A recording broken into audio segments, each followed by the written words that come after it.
You are watching William Patterson University Television.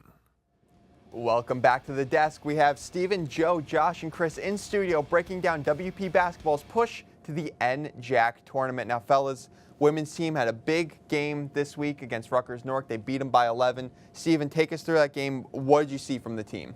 Yeah, Dante. So when we look at the highlights of it and the results that played out, you see it was 66-55 the total. Joe, me and you were on the call for that one. We out-rebounded them 43-36. The turnovers, a little bit of a sloppy game for both teams, both above 20. And the field goal percentage, the Pioneers shot very well. This might have been one of the cleanest games I've ever seen the Lady Pioneers play. Everything was working. Props to Coach Monahan and her staff for the defensive game plan that they put in. We were locking down their shooters, like you see, 35% from the field. That's not very good. And the three-point percentage was even worse. I believe it was under 30. The leading scorer for Rutgers-Newark was only 23, and she does average 20 points a game for them. And the thing that I like, Rutgers-Newark is third in the NJAC, and we're sixth. So if we could beat high-level teams like that, I can't see why we can't make a run in the tournament. Joe? I definitely agree with a lot of what Steven said. I mean, being at the game, you definitely saw a lot of energy from the Pioneers that they're definitely taking, and knowing that it's a very, big game, they definitely went all out. And they had actually 10 second chance points in the game. So they're getting rebounds, they're distributing the ball very well, and, as it says on the graphic, almost a 42% field goal percentage. I mean, if that keeps up, we're going to be looking at a very successful NJAC tournament. Absolutely. For the Pioneers on a hot streak right now. Josh, what did you see from the game? I like the whole defense aspect of this team. The Lady Pioneers have a great defense, and going forward, that's what's going to make them have a good NJAC run, especially at home. Their defense seems to play a lot better, so if we can find a way to get a home field court advantage, in the playoffs, I'm going to like the Pioneers. I'm going to piggyback off this defense again. 3-point percentage for opposing teams, leading the conference, allowing a 26% three-point percentage for other teams. That's fantastic. And if you can keep teams from scoring those three-point plays, then you can obviously, this team hits threes. Alyssa Giordano, Julie Rovito, all these girls can shoot. So if going forward, if these girls can knock down some timely threes, that's an advantage for William Patterson. Absolutely. Chris Douglas, we'll keep it with you.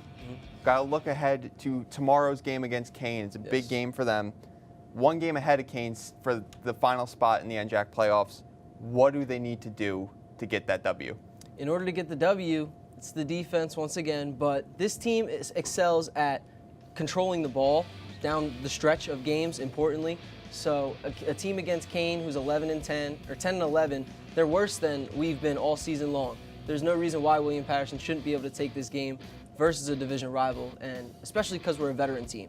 A lot of seniors on the team. I have no problem going into this game confidence-wise. Josh, what do you think? Yeah, I have complete confidence in this when we match up well against them. If we can keep with the defensive side and play well, and we can out-rebound them like we did last time, then I could see no reason why we should beat Kane. Joe?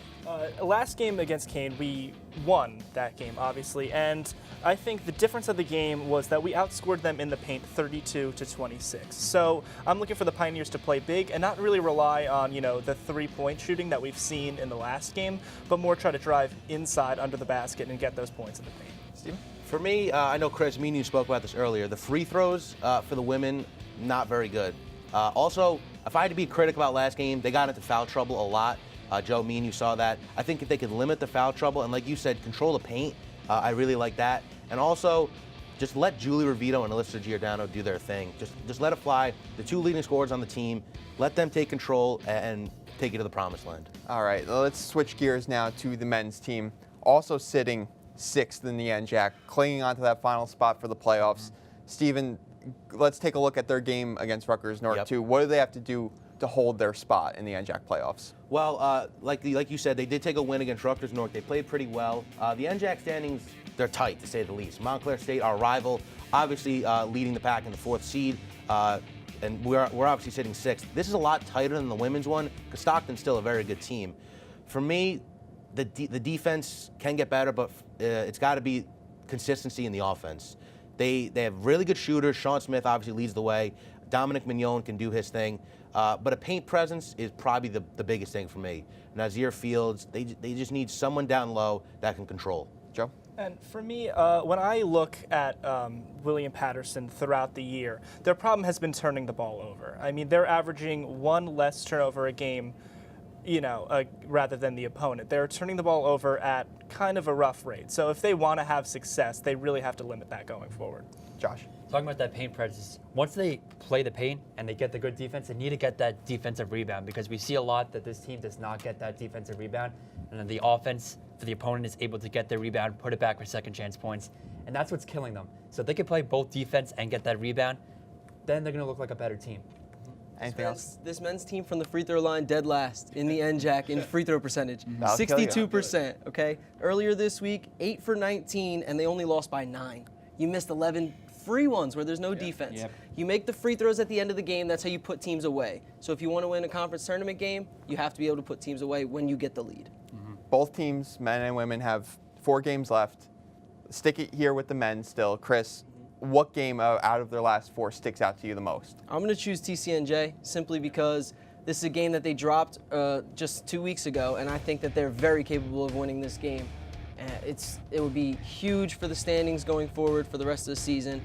And I don't know why the Pioneers, men and women, love to be the 6 seed, 5 seed. Like, they love to make us nervous here at the desk. They want a Cinderella story. I don't understand. Yeah, I would love a little more comfortability going forward, but I'm confident in both teams, like I said earlier.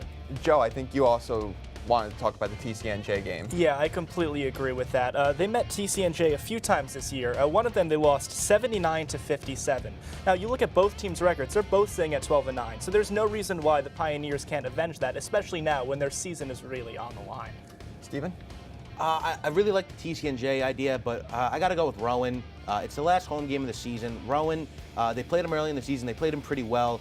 Rowan's defense is really nice, and again, this is a team that you could possibly be playing in the tournament. So if you can get your home fans into it and just basically upset one of the top teams, you could take on anybody. The world is in your shoulders. Josh has the same team, right? Yeah, I'm going to say Rowan too, and we lost to them at home when we played Rowan. So talking about if we go on the road to Glassboro and beat Rowan, and if we could see them in the playoffs, it might make that Rowan crowd a little nervous, and if we can bring a home energy to Rowan, then maybe we could look at a different team right now for this team. Absolutely. Hopeful stretch here for the Pioneers, both men's and women's. Well, good luck to all our Pioneers over the coming week. We'll keep it on the hardwood with the NBA right after the break. Keep it locked.